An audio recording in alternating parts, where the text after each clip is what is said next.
Welcome to The Abundance Journey, the show that helps spiritual entrepreneurs create an abundance mindset that accelerates revenue. Secretly, everything you experience in your life is actually abundance.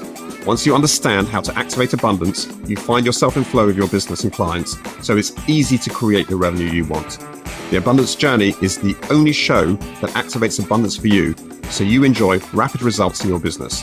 Here's your host, the Abundance Ambassador, Elaine Starling.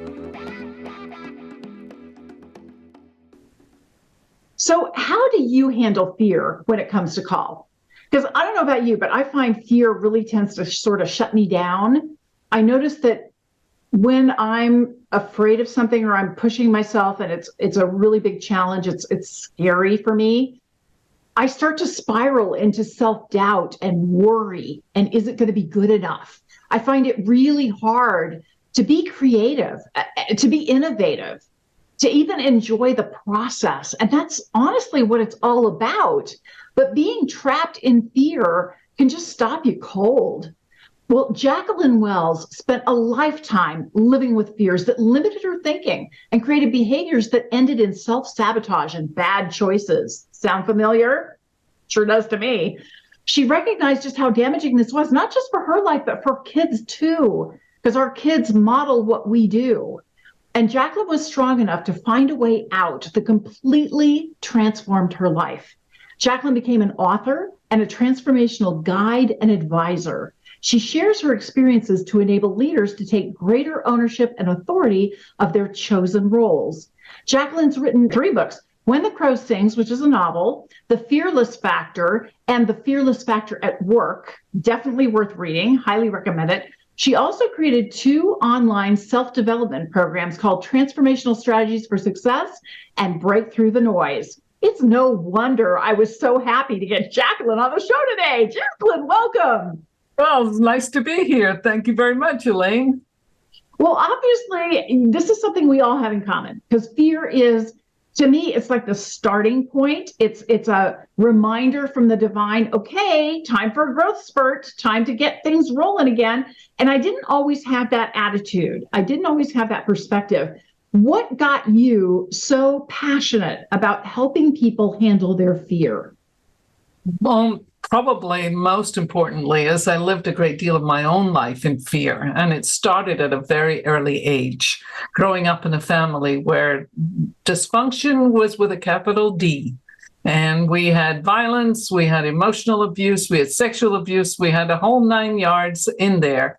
And I didn't feel terribly good as a person because of that. And that led to a lot of my own dysfunctional behaviors, drugs and alcohol, unwanted children, divorces, you name it. There was a whole gamut of things. And fear was the driver behind all of it. The fear of not being good enough, the fear of being worthy, the fear of not deserving, the fear of other people's opinions and expectations. You name it, it was all there. And as it evolved into my own journey of trying to figure out who I was, not just, the stories of whatever, I had to understand how this fear had played such an important part in my evolution and all of the ways in which I had basically self-sabotaged. And that was quite a process of its own, trying to come to terms with that. So it became a fascinating subject to me because in examining myself, I had to learn a great deal about how I was showing up in the world and what really mattered to me. And out of this, of course, became, in due course, after many years and a few decades of trying to figure things out, it became the work that has been now and is my calling. It is exactly why I was put on earth. We look back over experiences and we go, okay, so why were you given all this hard stuff to deal with? Well, the answer was very clear. I was given it so I could teach it. And my clients learn from everything I teach, everything I write about. It's because I've been there and done that. I know what this stuff looks and feels and smells like. And it is a complete denial of self. Because frankly, fear is one very simple thing. It's your imagination on steroids. Yes, it is. Yes, yeah. It is. And it's so interesting because there's all these outside things that impact us, right? Yeah. And we tend to look out and then we feel the fear inside. And yet the fear is actually inside the whole time. Mm-hmm. And we're projecting it out into our surroundings, into our circumstances, into our experiences. And then we wonder why more fear shows up. Yeah. Well, here's the fundamentals on fear that I know for fact at this point. It's the stories we tell ourselves. There's nothing more complicated than that. It's what is the narrative that you are driving in your life that is fear-driven. And I talk about why fear matters to your success. And you pointed it out very early in this conversation when you said it's that driver. It's that place of when it shows up, you know that there's action needs to be taken that is contrary to how you feel. And that is the challenge for most people, because you have a choice there. You can either see it as an opportunity or you can see it as a barricade. And if you enter it with it being a barricade, which many of us do, and I certainly did for a long time, you're missing the opportunities. The opportunity to say, I don't like that story. That story doesn't work for me. That story was created by someone else because of their expectations or their opinions. And that became my story. My father told me for years I'd never amount to much. Well, guess what? I went about the task of proving that was correct. I didn't amount to much until I finally wised up. But you know, I like to say my famous story is standing in front of a room full of FBI agents talking about the fearless factor. Who am I to talk to these people about fear? And then at which point I look up at the ceiling and I go, so, you know, after telling the story, I wouldn't amount to much. What do you think now, Dad? You know? Mm-hmm. Well, obviously, we're talking here about the abundance journey, and you're talking about fear and dealing with fear. Help us bridge the gap. Help us understand, what does abundance look like in your world? Given the kind of work that you do with your clients, what can abundance be for people? Abundance is complete ownership of who you are. Very simple. Do you understand the narrative of your life? It's why I created transformational strategies for success, because I wanted people to understand that there was a different narrative of who they are. If we take away all the labels, we take away all these things that we call ourselves, and we look at the fundamental question of who are you? Most people have a very hard time answering that one. But when your life becomes abundant with the fact that you do know who you are, you know what matters to you, and you know where you stand in your own way and what it is that you want out of life, there it is. That's the abundance that we're talking about. And it's not an easy journey, to be honest with you. And I say this to all my clients who come on board. Don't expect it to be a cakewalk, because it's not. No, the best things in life are not. And the thing that I also want to point out, because I think you mentioned it beautifully, you are the abundance you're looking for. Until you feel that abundance inside, you're never going to experience it outside. Yeah. It will never be enough. It will never be right. It will never be. There's so many people who are wealthy beyond belief and miserable. They commit suicide because they're so unhappy. They haven't found the abundance within. Well, Jacqueline, given that many of us, all of us, are dealing with fear in some form or another, and some of it is really heavy duty and some of it's more peripheral, shall we say, but you're working with people like the FBI and all kinds of really amazing groups of people. What maybe is a symptom that your clients would go, wow, yes, this is what I'm dealing with right now. And that's the trigger that says, hey, I need to give Jacqueline a call. I need to get in touch with her because this is a fear-based response and I need to learn how to cope with this. Yeah. There's a variety of reasons behind this. Fundamentally, fear is the feeling of I'm not good enough. And so you go through your life either being a perfectionist or someone who's driven by approval or someone who is oppositional, who turns things aside before, you say no before you say yes, who's highly competitive and is constantly comparing yourself to other people, who always wants to be top dog in the room. we can look at all of these elements, these behavioral traits, and we can say, what's the thinking behind that? And I guarantee you, I've done a lot of behavioral assessments in my career. And we analyze very strategically what is going on with these specific types of behaviors. And I guarantee you, at root, it's fear. And it's the fear of being judged. It's the fear of being criticized. It's the fear of not being good enough. Perfectionism is simply that. I had a conversation just today with a client who said that she was all about perfectionism. And I saw that. I knew that from her behavior. But she worries too much about the results she's giving her clients. So I said to her, how about if you went for good enough? And you gave them 90% of what you consider to be your 150%, and you saved that other 10% for you, what would that look like? That 10% that you give back to yourself in self-love, in self-compassion. Do you think that you would feel better as a result of that?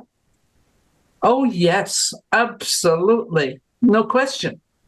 So again, when we look at these different types of behaviors, we can find that there's, fear operating there, but it's always down to, do I deserve it? Am I worthy? Am I good enough?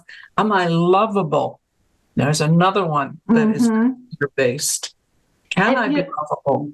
That is so important, because until you give it to yourself, you're not showing others that you're worthy of it, that they have to give it to you too. Yeah. You have to give yourself what you need, and that models it so that others can give it to you also. That's really key. And this is a piece about when you learn how to love yourself, others will love you more. And I discovered that in my life too, because here's the other thing.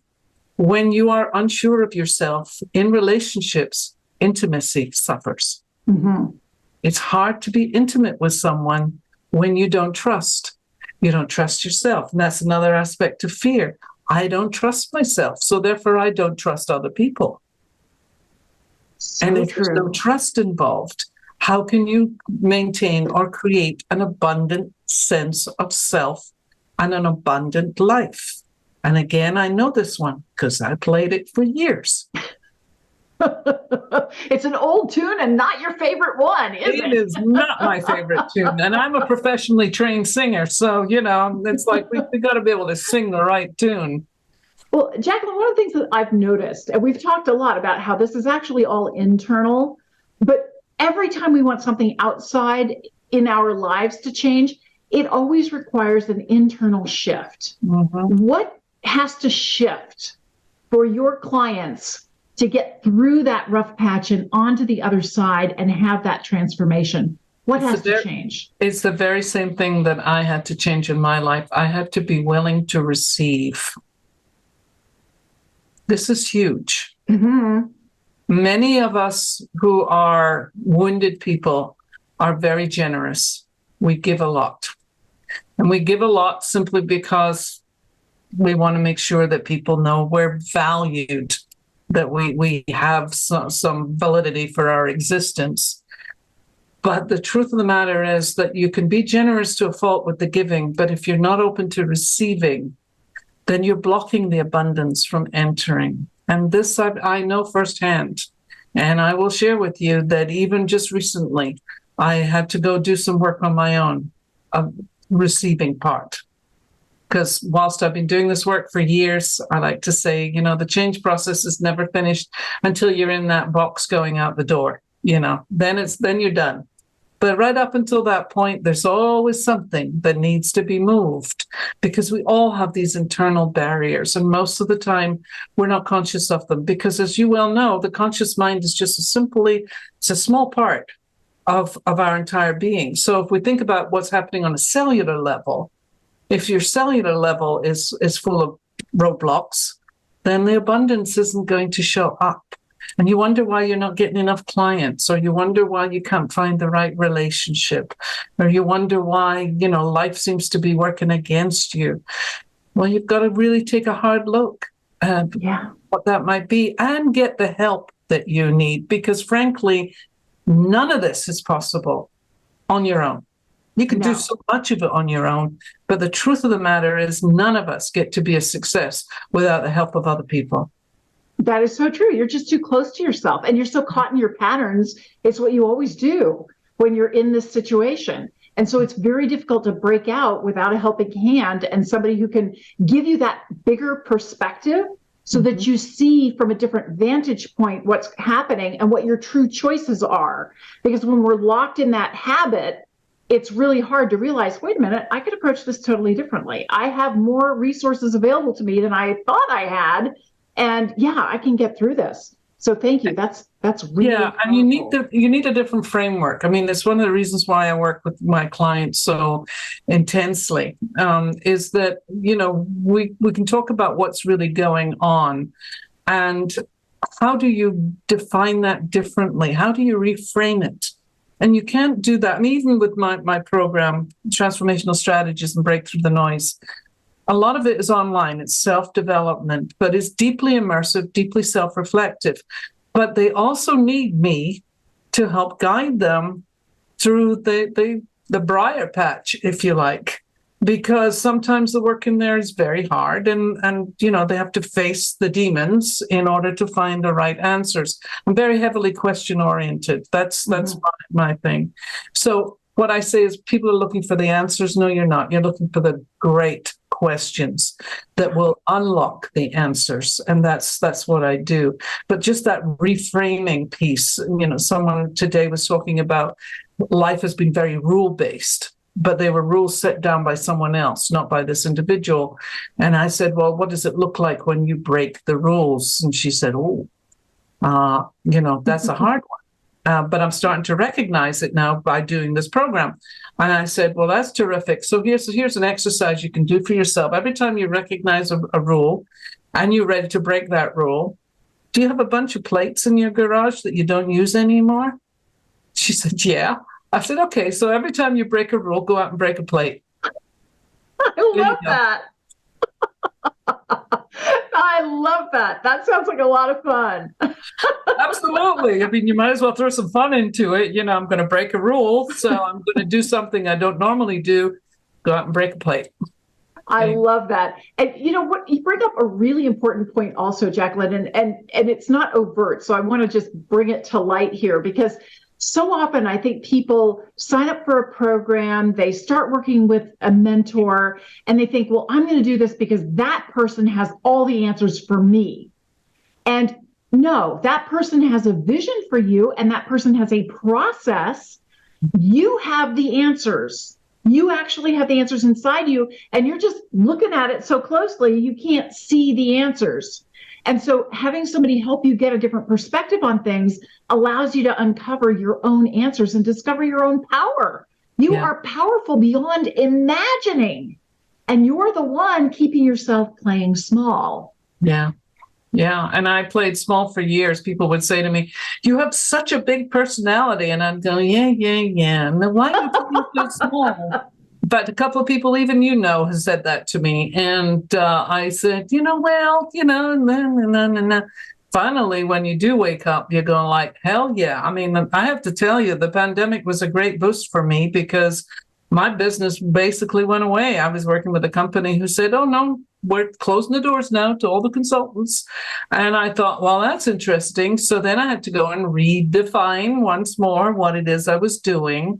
And then actually it did me a favor, because it allowed me to become deeply introspective again and really allow for what changes do need to be made here and play a bigger game. And I swung for the fences during the COVID years. I was like, okay, I'm just going to put everything out there, and we're going to see what happens. And that's how Transformational Strategies and Break Through the Noise came out, because I had the materials, but I hadn't actually put it together this way previously. So that was a boost right there. There's abundance right there. Jacqueline, I also hear you saying that fear is an opportunity for you to recommit to what really matters to you and who you choose to be in the world. Yeah. It's an opportunity for you to step into who you truly are again, and then again, and then you're given another opportunity again, and you change who you are. Like you said, you've written books, and that you were then author. And then later you created an online training program and you were a trainer. You are all of those things simultaneously. and also sequentially. And so in the moment, you get to commit to, here's who I am today, and here's what I'm working on today, and here's the transformation that I'm creating for my clients today. Absolutely. I mean, it's a daily thing. There's no question about it. How do you want to show up today? What do you want to invite in today? How much more can you be today? And if you're willing to answer those questions for yourself and know that you are taking risks, and here's my acronym for risk: respect your intention and show courage. Because the truth of the matter is, fear is all about courage. It's the courage to take the next step and then keep taking that next step until you get closer to what you think you want. And by the way, frequently when you get close to what you think you want, it's going to change. Yeah, always, always. It's just to get you in action. That's really the intention, is to get you going, and then you get guided to different things as you go. Well, Jacqueline, obviously it would be so nice if we had a magic wand, and whenever we feel fear, we just poof, make it go away in a heartbeat. Sadly, that's not usually how things happen. There's a process that we go through. And so often I see people giving up when they haven't gone all the way through the process to get the result. And so what would be one or two baby steps that we could pay attention to that would show us we are making progress, we are on the right track? So when we think about our fears, number one is, do you have empirical evidence for it? Is it concrete? Are you going to lose your house tomorrow? Probably not. Are you going to be a bag lady? That's a big one for women. You're going to be a bag lady. You have any proof on that? No, you don't. So start by examining that piece right there. Then beyond that particular piece is, what incremental step can I take today? I'm feeling the fear. Susan Jeffers said it years ago: feel the fear and do it anyway. And the point being is that the uncertainty is the only thing that we can guarantee in life.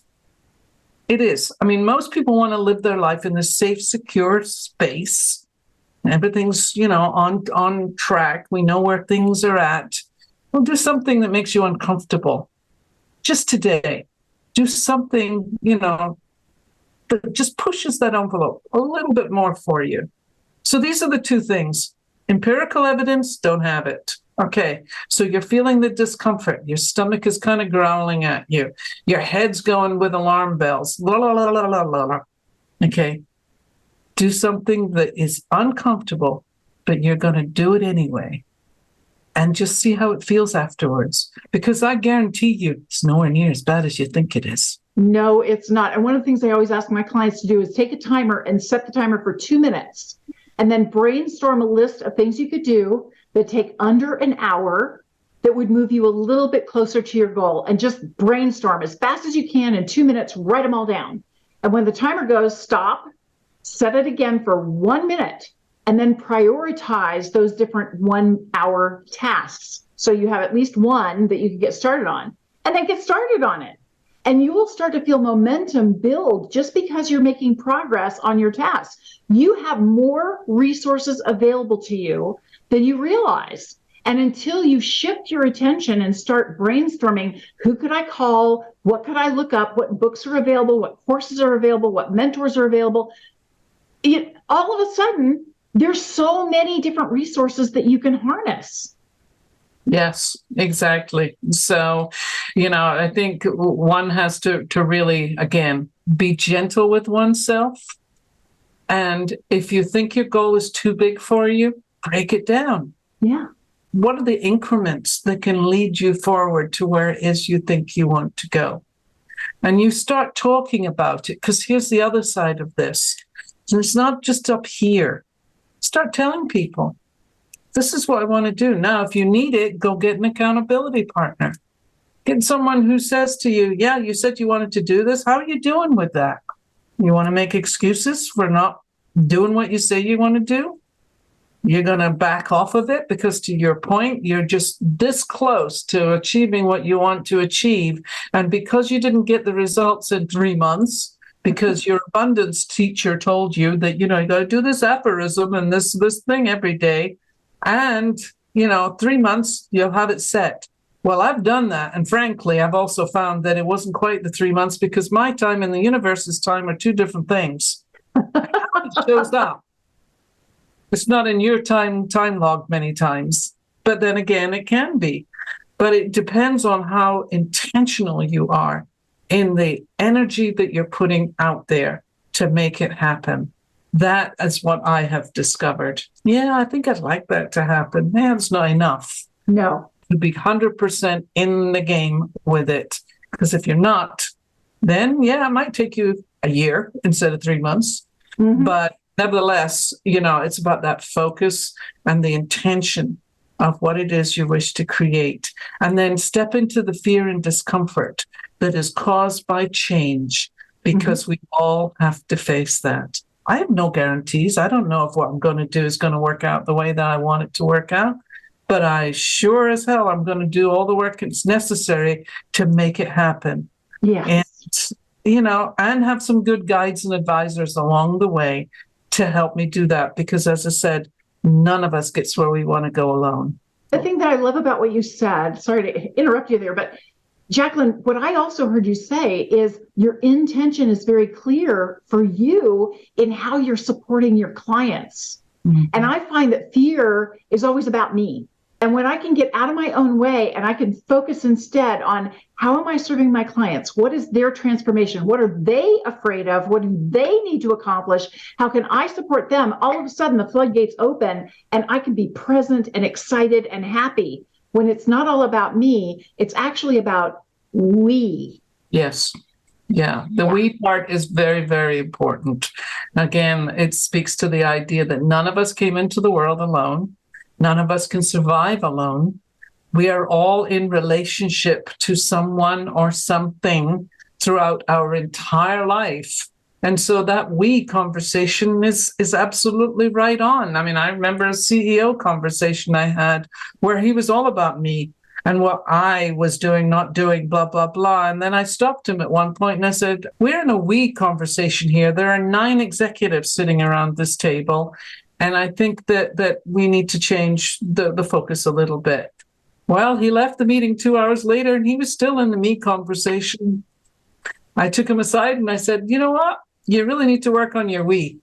Mm-hmm. It makes a big difference. And it certainly makes a big difference in terms of how you show up. Well, Jacqueline, you very generously have offered a lovely free gift to everyone. Could you tell us a little bit about it?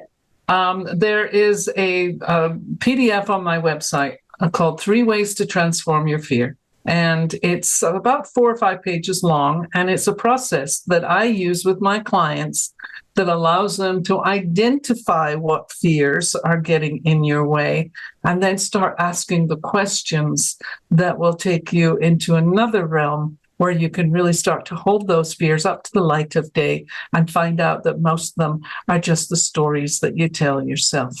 And then you make a decision about what you want to do next with it. So that's on my website. And I say, go download it and get started on it. If you're struggling with fear or even if you're not struggling with it, but it's certainly a big piece of your life, then go check it out. It's free and it's yours for the asking. Well, the ironic thing is fear is a sign that you're ready to grow. Yes. That's what it is. It's a sign that you're ready to grow. But you have that choice. It's a choice point. You can spiral yourself into knots and go nowhere for a long time, or you can launch yourself into the new, the unknown with excitement, joy, delight, wonder, and have all kinds of beautiful things happen for you. So I love this 3 ways to transform your fear. I'll make sure that the URL is in the show notes. It's the number 3 ways to transformyourfear.com. Definitely pick that up. Now, Jacqueline, we love to turn the tables on our guests here at the Abundance Journey. What can we do to support you?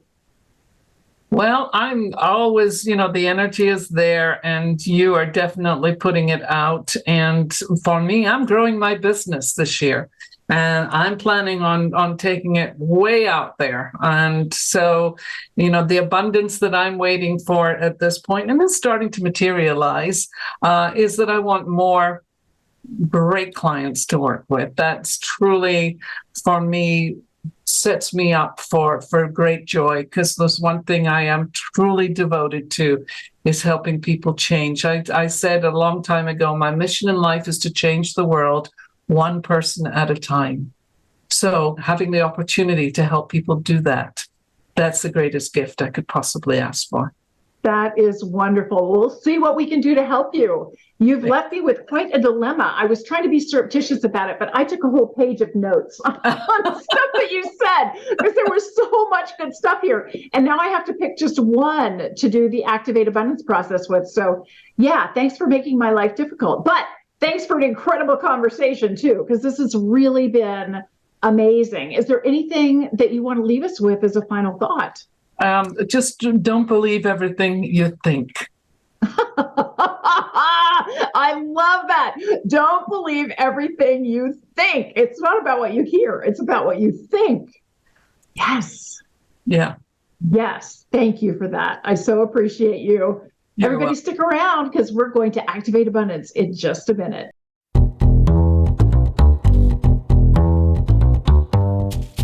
So are you ready to activate abundance in every single area of your life? Well, you can get in flow with your business and your clients. It's as easy as you can imagine to create the kind of revenue you really want in your business.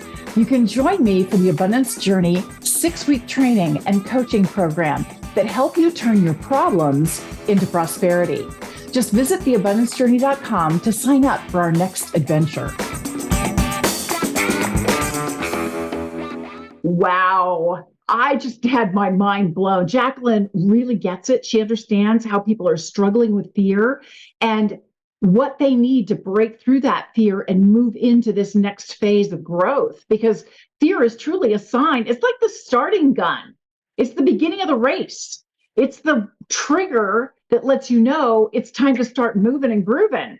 And so often we just tie ourselves in knots instead. So I'm going to do the Activate Abundance process. And step one is always gratitude. I love chatting with really sharp people who give a whole new perspective to common issues that we struggle with. And fear is something we can all relate to.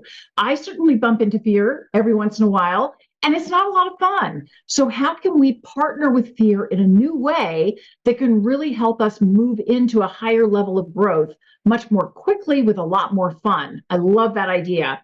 The second step is to acknowledge something you heard that was an aha for you. Like I said, I took an entire page of notes during that interview. But one of the things that Jacqueline said that I thought was so incredibly powerful is fear is very related to trust.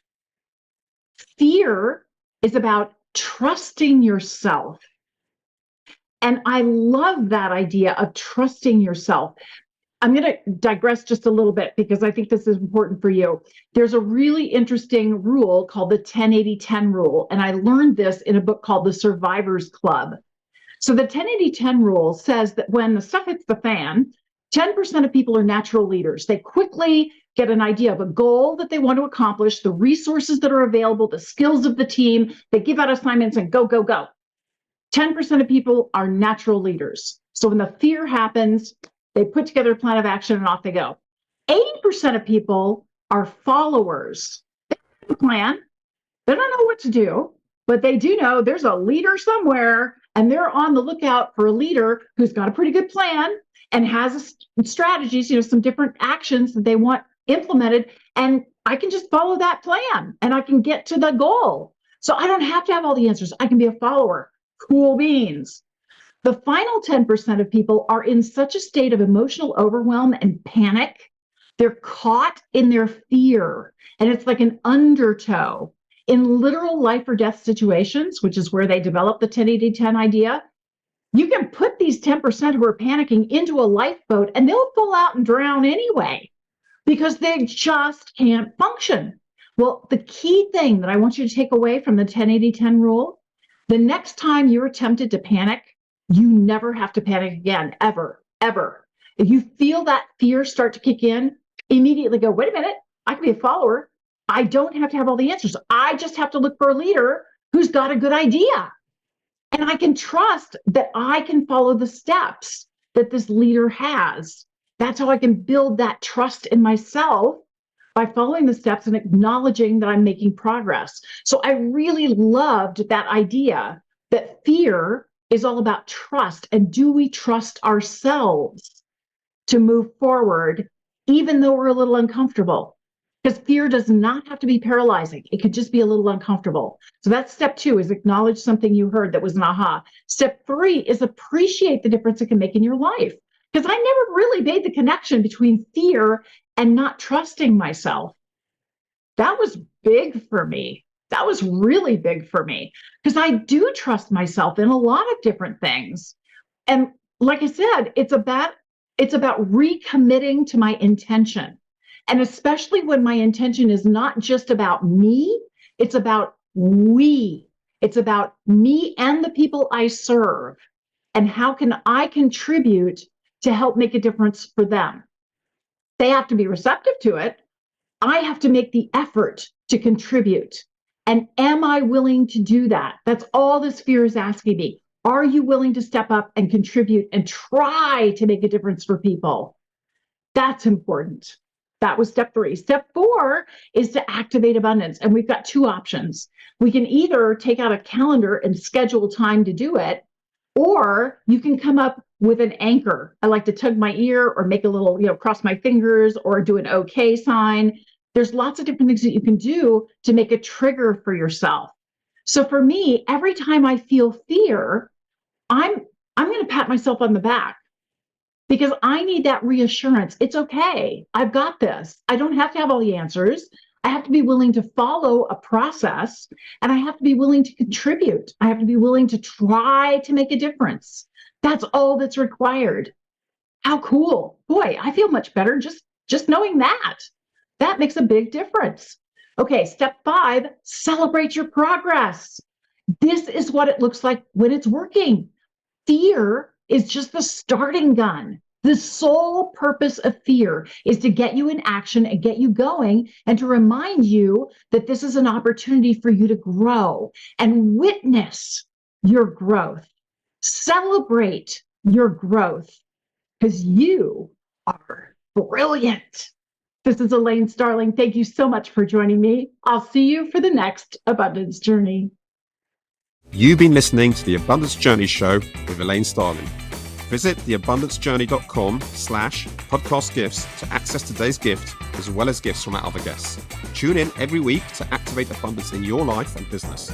If something resonated with you, please share it with your friends so they can benefit too. Keep activating abundance, and we'll see you in the next episode.